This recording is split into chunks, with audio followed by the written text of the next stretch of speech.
Bonjour pour cette première session de la partie festival du colloque festival Scène de reconnaissance.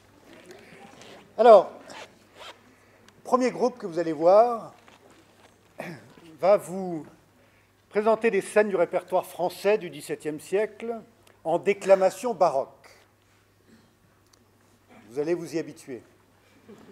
Vous aurez plusieurs extraits. La responsable, voilà, est là, Anne Guersan-Ledoux de Paris, avec tout un tas de comédiens. Et nous allons commencer avec l'École des femmes. Alors, l'École des femmes, pour vous expliquer un petit peu la scène, retenez ceci. Arnolphe a cru tromper les amoureux Horace et Agnès et pense pouvoir enfin épouser la jeune fille. Mais Chrysalte, son voisin et ami, Oronte, le père d'Horace, et Enrique, père d'Agnès, ne l'entendent pas de cette oreille.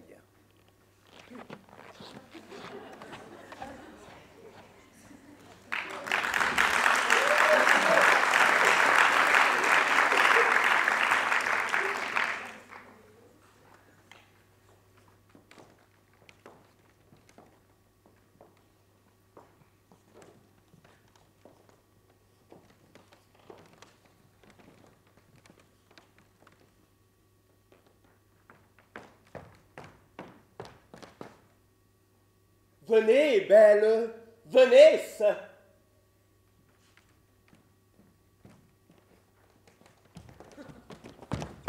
Qu'on ne saurait tenir et qui vous mutinesse. Voici votre galante, à qui pour récompense vous pouvez faire une humble et douce révérence.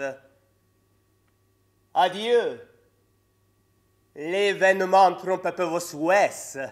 Mais tous les amoureux ne sont pas satisfaits. Me laissez-vous, Horace, amener de la sorte? Je ne sais où j'en suis, tant ma douleur est forte.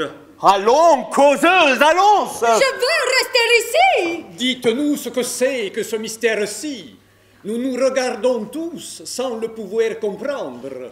Avec plus de loisir, je pourrais vous reprendre jusqu'au revoir. Où donc prétendez-vous aller? Je vous ai conseillé, malgré tout son murmure, d'achever l'hyménée. Oui, mais pour le conclure, si l'on vous a dit tout, ne vous a-t-on pas dit que vous avez chez vous celle dont il s'agit?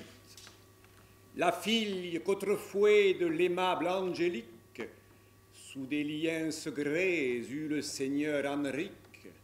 Sur quoi votre discours était-il donc fondé?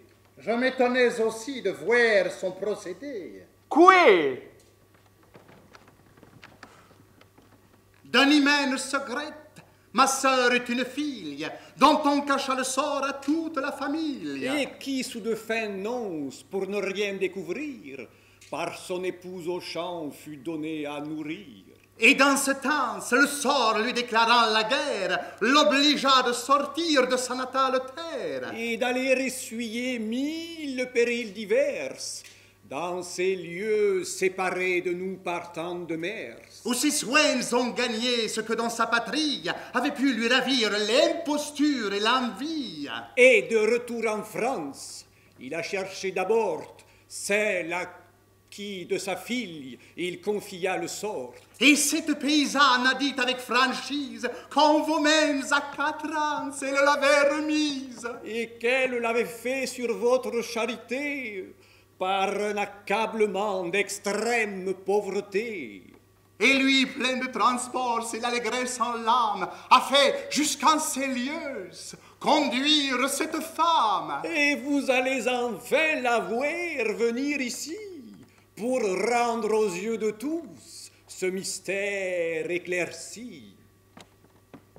Je devine à peu près quel est votre supplice, mais le sort en cela ne vous est que propice. Si n'être point cocu vous semble ainsi grand bien, ne vous point marier en est le vrai moyen. Oh! D'où vient qu'il s'enfuit sans rien dire? Ah, mon père, vous saurez pleinement ce surprenant mystère. Le hasard tant sérieux avait exécuté ce que votre sagesse avait prémédité. J'étais par les doux nœuds d'une ardeur mutuelle, engagé de parole avec cette belle. Et c'est elle, en un mot, que vous venez chercher, et pour qui mon refus à penser vous fâcher.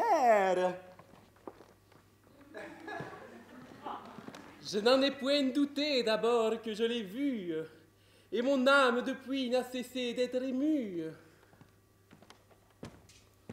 Ah, ma fille, je cède à des transports si douces.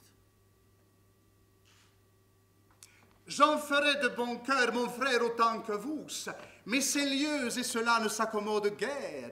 Allons dans la maison débrouiller ces mystères, payer à notre ami ses soins officieux et rendre grâce au ciel qui fait tout pour le mieux.